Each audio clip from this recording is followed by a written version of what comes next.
आज की औरत कहती है कि मैं नहीं कर सकती नमाज रोज़ा और ये उमूर नहीं बजा ला सकती, बच्चों का बोझ इतना है, उनकी तरबियत और उनको खाना देना, उनको दूध देना, बार बार जो है वो उनका लिबास तब्दील करना, कब वक्त होता है, मेरे कपड़े भी नापाक हो जाते हैं, तो कैसे मैं उनको जो है बच्चों को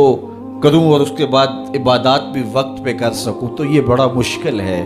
वो हज़रत सैयदा को देखें, आप अपने कंधों पे मशकीज़ा भी उठा के लाती हैं, चक्की भी पीसती हैं,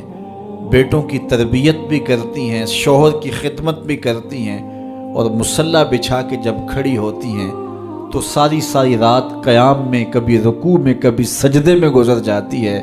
और फिर कहती हैं मालिक तेरी रातें इतनी छोटी हैं, तेरी बंदी का ज़ौक़े बंदगी ही पूरा नहीं होता, एक तो रात इतनी लंबी बना दे जी भर के तुझे सजदा ही कर सकूं।